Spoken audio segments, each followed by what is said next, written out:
जब हमारा सब्जी अच्छे से कटेगी तो निश्चित रूप से दुश्मनों के मुंह भी और सिर भी अच्छे से कटेंगे। सोचिए कि जिनको आपने खुद अपना वोट दिया हो और उनको चुन करके आपने भेजा संसद में, और उनसे आप उम्मीद करते हैं कि वो आपके लिए अच्छे अच्छे कानून बना के लाए ताकि समाज में सुधार हो सके और हमारा जो सोसाइटी है वो एक जगह इकट्ठा हो सके।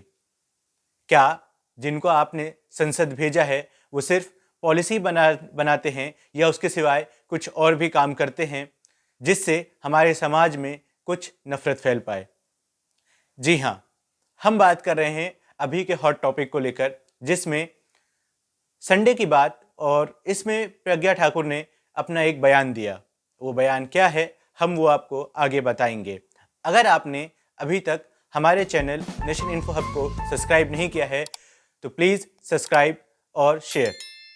साथ ही साथ अब आप ये सोच रहे होंगे कि ये जब संडे की बात है तो हम आज आपके लिए क्यों लेके आए हैं, क्योंकि इस वीडियो के वेरीफाई करने में वक्त लगा।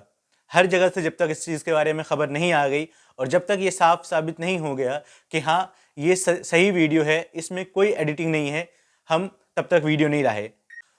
और अब जब ये साबित हो चुका है कि ये वीडियो बिल्कुल सही है, इसमें कोई भी एडिटिंग नहीं है, तो हम आपके लिए वीडियो ला रहे हैं।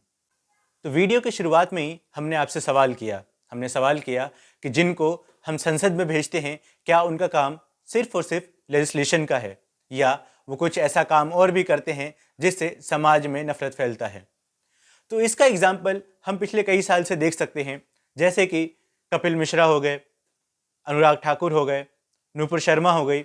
ये लिस्ट बहुत बड़ी है और इस लिस्ट को हम कैसे भी करके छोटा नहीं कर सकते। और इसी लिस्ट में एक नाम जो है वो प्रज्ञा ठाकुर का है। साउथ कर्नाटका के शिवामोगा में हिंदू जन जागरण वेदिकीज का सालाना प्रोग्राम था, जहां पर प्रज्ञा ठाकुर को एज अ गेस्ट बुलाया गया कि वहां पे वो आकर अपनी बात को बयान करें और बताएं।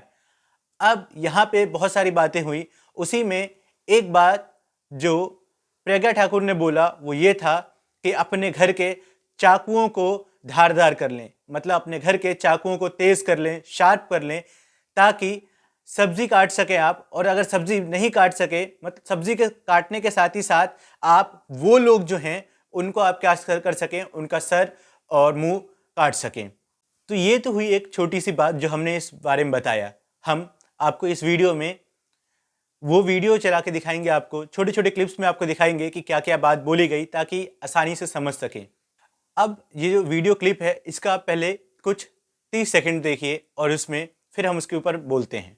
लड़कियों को सुरक्षित रखो, अपनी लड़कियों को संस्कारित करो, अपने घर में हथियार रखो, कुछ नहीं तो सब्जी काटने वाला चाकू जरा तेज रखो। स्पष्ट बोल रही हूं, स्पष्ट बोल रही हूं कि हमारे घरों में भी सब्जी काटने के लिए हथियार तेज होना चाहिए। सबसे पहले भोपाल के एमपी प्रज्ञा ठाकुर ने जो बात बोली वो ये है कि अपने लड़कियों को संस्कारित करो, जिसका मतलब है कि आप अपनी लड़कियों के बीच में संस्कार दें, उनको क्या करें, उनको अपने संस्कृति में पढ़ाएं और बढ़ाएं। इसका एक और तरीके से हम समझ सकते हैं कि आज के दौर में जैसे हम लोग मॉडर्न स्टडी या मॉडर्न एजुकेशन की तरफ बढ़ते हैं, उसमें आता है मिशनरी स्कूल में जाना। यहाँ पर एक बात ये हो सकती है कि प्रज्ञा ठाकुर का ये कहना हो कि आप अपने बच्चों को मिशनरी स्कूल से दूर करें, क्योंकि जब वो मिशनरी स्कूल में जाते हैं और आज के दौर की एजुकेशन को लेते हैं तो उनके लिए एक दरवाज़ा खुल जाता है जिससे वो खुली सोच की हो जाती हैं। और प्रज्ञा ठाकुर के यहाँ पे ये भी कहना हो सकता है कि आप इन थॉट से, इन सोच से बचने के लिए आप अपने गुरुकुल्स में या कुछ ऐसे स्कूल जो आपको सनातनी नॉलेज दे उसमें आप पढ़ाने के लिए भेजें। तो ये तो हो गई पहली बात। अब इसके आगे जो उन्होंने बोला वो ये बोला कि अपने घर के चाकुओं को, जो सब्जी काटने वाली चाकू होती है, उसको आप धारदार कर लें, उसको तेज कर लें ताकि सब्जी आप काट सकें। और अगर आप सब्जी नहीं काट सके तो आप उनको काट सकें, उन्हें काट सकें। और यहाँ पर उन्होंने एक बात बोली कि मैं स्पष्ट रूप से कहना चाहती हूँ, मैं स्पष्ट बोल रही हूँ। आप इस वर्ड के ऊपर ध्यान दीजिए कि वो बोल रही हैं कि मैं साफ साफ बोल रही हूँ, और आप इस चीज़ पे ध्यान दीजिए कि चाकू को धारदार करके रखना है ताकि आप सब्जी अच्छी तरीके से काट सके और उन्हें भी आप अच्छी तरीके से काट सकें। अब यहाँ पर एक बात और गौर करने वाली है, वो ये है कि जब समाज में हमारे नेता समाज को दो टुकड़े में बांटना चाहते हैं तो वो एक ऐसी जबान में बात करते हैं जिससे आपको साफ साफ समझ में आता है। वो बोलते हैं कि हम और उन्हें, मतलब हम हैं जो एक ग्रुप में हैं और उन्हें जो अलग है। यहाँ पे साफ साफ सेग्रीगेशन की बात की जाती है, मतलब यहाँ पे फूट डालने की बात या डिवाइड करने की बात की जाती है। हमसे आप समझते हैं कि एक अपनापन आता है कि हम लोग सब एक हैं, और जब उन्हों की बात आती है, उन्होंने की बात आती है, तो वो समझ में आता है दूसरों की। इसी को इंग्लिश में हम अस और देम के कंसेप्ट से भी जानते हैं, जो कि बहुत आसानी से समझा जा सकता है अगर आपने इस पे डिटेल पे गौर किया तो चलिए अब आगे देखते हैं। उन्होंने चाकू से हमारे हर्षा को गोदा था, उन्होंने चाकू से हमारे वीरों को, हिंदू वीरों को, बजरंग दल के कार्यकर्ता, भाजपा के कार्यकर्ता, युवा मोर्चा के कार्यकर्ताओं को गोदा है, काटा है। तो हम भी सब्जी काटने वाले चाकुओं को जरा तेज रख लें, पता नहीं कब कैसा मौका आए। तो जब हमारा सब्जी अच्छे से कटेगी तो निश्चित रूप से दुश्मनों के मुंह भी और सिर भी अच्छे से कटेंगे। इसी वीडियो में आगे प्रज्ञा ठाकुर जो सांसद हैं वो बोलती हैं कि जैसे हर्षा जो कि बजरंग दल का एक्टिविस्ट था या भाजपा का एक्टिविस्ट था, उसको शिवमोगा में मार दिया गया था, उसका मर्डर कर दिया गया था, वैसे ही पता नहीं कब आने वाले वक्त में आपको ज़रूरत पड़ जाए ऐसा करने का। उन्होंने बार बार इस तरह से बोला कि उन्होंने हमारे हर्षा के साथ ऐसा किया, उन्होंने ऐसा किया, उन्होंने ऐसा किया। यहाँ पर बांटने की बात हो रही है। उन्होंने बाद में ये भी बोला कि आप अपने घर के चाकुओं को, सब्जी काटने वाले चाकुओं को धारदार कर लें ताकि आप उसका इस्तेमाल कर सकें। पता नहीं कब ऐसा वक्त आ जाए जब आपका उसका इस्तेमाल करना पड़े। तो ये हो गया आगे की बात। और इस वीडियो में एक नोटिस करने वाली बात ये है कि पीछे जो लोग हैं जो इस बात को सुन रहे हैं वो बहुत तेज़ तालियां बजा रहे हैं, सीटियां मार रहे हैं, जिसका मतलब है कि वो इस चीज़ को कबूल कर रहे हैं या इस चीज़ को पर यकीन रखते हैं कि हाँ, ये जो बात बोली गई है बिल्कुल सही है, हम इस चीज़ पर आगे अमल करेंगे, हम इस चीज़ पर आगे काम करेंगे। फिर उन्होंने बोला कि जब हमारे घर की सब्ज़ी अच्छी तरीके से कटेगी तो निश्चित तौर पर, मतलब कि ख़ास तौर पर जो दुश्मन है उनका गर्दन और मुंह भी अच्छी तरीके से कटेगा। आत्मरक्षा का तो सबको अधिकार है, आत्मरक्षा का तो सबको अधिकार है। अगर हमारे देश में, हमारे घर में घुस करके कोई आता है, आक्रमण करता है, तो आक्रमण का उत्तर देना भी हमारा कर्तव्य है। और यदि हमारी मान मर्यादा पर कोई आक्रमण करता है तो उसका जवाब भी देना हमारा अधिकार है।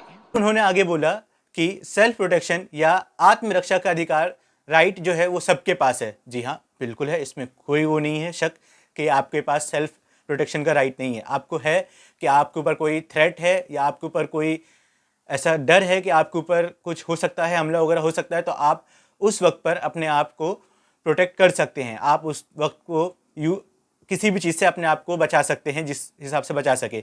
लेकिन यहाँ पर जो प्रज्ञा ठाकुर का कहना था वो ये था कि वो जो दुश्मन है आपके, वो अगर आपके ऊपर हमला करते हैं तो आप उनको मार सकते हैं और अपना प्रोटेक्शन कर सकते हैं। और यहाँ पे जिस हिसाब से बोला गया, जो इससे पहले का एग्जाम्पल दिया गया हर्षा के मर्डर का, वो इस बात की तरफ इशारा करता है कि जो दुश्मन है वो कौन है, वो किस एक ख़ास कम्युनिटी को लेकर बोला जा रहा है, और इस चीज़ पर ध्यान दिया गया। फिर उन्होंने बोला कि अगर हमारे देश में या हमारे घर पर कोई घुसकर आक्रमण करता है या अटैक करता है तो हम अपने आप को कम से कम उस धारदार चाकू से बचा तो सकें। तो ये है कुछ बातें जो इस वीडियो से सामने आई। और अब सोचने वाली बात है कि क्या जैसे नुपुर शर्मा के वक्त पर बाहर से प्रेशर बना था तो बीजेपी ने उसके ऊपर सख्त रवैया इख्तियार किया था, उनको डिसमिस कर दिया था, सस्पेंड कर दिया था। क्या ऐसा हो सकता है कि ये वीडियो जो पिछले 2 दिन से सर्कुलेट हो रही है और हर जगह फैलाया गया है और सब इंडिया में इस चीज़ को लेकर जो अपोजिशन में पार्टीज़ हैं वो सब इसको लेकर बार बार शिकायत कर रहे हैं, क्या अभी तक पुलिस में कोई भी FIR दर्ज हुआ? हमने जहाँ तक पढ़ा और हम लोग को जहाँ तक पता चला उसमें ये था कि पुलिस ने बोला कि अभी तक उनके पास कोई कंप्लेंट नहीं आया है और जब कंप्लेंट आएगा तो वो इसके ऊपर काम करेंगी। लेकिन अब ये बात है यहाँ पर कि जो रूलिंग पार्टी है वो क्या इस चीज़ के ऊपर सख्त रवैया अख्तियार करेगी? क्या वो प्रज्ञा ठाकुर को भी सस्पेंड करेगी या उसको पार्टी से बेदखल करेगी? अभी तक ऐसा कुछ भी नहीं हुआ है कि प्रधानमंत्री की तरफ से या PMO ऑफिस की तरफ से कोई ऐसा स्टेटमेंट आया हो या पार्टी के लीडर्स की तरफ से कोई ऐसा स्टेटमेंट आया हो जिससे हमको पता चल सके कि हाँ आगे कुछ एक्शन लिया जाएगा। अपोजिशन जब बार बार कहती है, भले ही वो किसी भी पार्टी का अपोजिशन हो, वो बार बार कहती है कि हम चाहते हैं देश में एकजुट रहे, देश में मोहब्बत फैले, और इसी तौर पर जो राहुल गांधी ने कहा कि हम अपना भारत जोड़ो यात्रा निकाल रहे हैं, वो इसलिए निकाल रहे हैं क्योंकि हम चाहते हैं कि देश में मोहब्बत बढ़े, देश में लोग एकजुट हो जाएं, देश में लोग एक छाते के अंदर आ जाएं। लेकिन दूसरी तरफ हम देखते हैं कि रूलिंग पार्टी के MPs संसद आए दिन कोई ना कोई ऐसा बयान देते हैं जिससे देश में नफरत जैसे माहौल फैल जाता है। साथ ही साथ आप मीडिया का हाल तो जानते ही हैं कि वो किस हिसाब से किसी एक को टारगेट करने के लिए हाथ धोकर पीछे पड़ जाते हैं। क्या अभी तक ऐसा हुआ कि कोई भी मीडिया इस चीज़ के ऊपर इस न्यूज़ को कवर किया हो इसने? क्या अभी तक बड़े मीडिया हाउसेस के जो जर्नलिस्ट हैं, जैसे कि अमीश देवगन हो गया, रूबिका लियाकत हो, सुधीर चौधरी हो या अंजना ओम कश्यप हो या ऐसे ही और भी हैं, उन लोगों ने ट्विटर पे कुछ ट्वीट किया हो? ट्विटर पे भी इस चीज़ को लेकर बहुत घमासान चल रहा है और लोग बार बार इस चीज़ को सामने रख रहे हैं कि ऐसा बयान क्यों दिया गया। हम चाहते हैं कि हमारे देश में सब कौम, सब धर्म एक साथ मिलकर रहे, एकजुट होकर रहें, ताकि हम अपने मुल्क को ऊंचाइयों तक ले जा सकें और इसका एक अलग पहचान बना सकें। लेकिन अभी के दौर में जैसे हालात चल रहे हैं, ये चीज़ मुश्किल लग रही है, लेकिन ये नामुमकिन नहीं है, क्योंकि आम लोग जो हैं वही इस देश को बनाते हैं और वही डिसाइड करते हैं कि संसद में किसे जाना है। तो आने वाले वक्त में आम जनता को इस चीज़ का ध्यान देना पड़ेगा कि जो लॉ बनाने वाले हैं, जो लेजिस्लेशन बनाते हैं संसद में जाकर, उनका वो कैसे लोगों को भेजें। जो आम जनता है जो पार्लियामेंट में भेजती है संसद को, उनको इस चीज़ का ध्यान देना पड़ेगा। साथ ही साथ हम उम्मीद करते हैं कि आने वाले वक्त में ये जो बयान दिया गया, ये जो नफ़रत फैलाने वाला बयान दिया गया, इसके ऊपर पुलिस और जो राज्य है वो इसके ऊपर एक्शन ले, ऐसे बयान देने वाले लोगों के ऊपर कड़ी से कड़ी सज़ा दी जाए।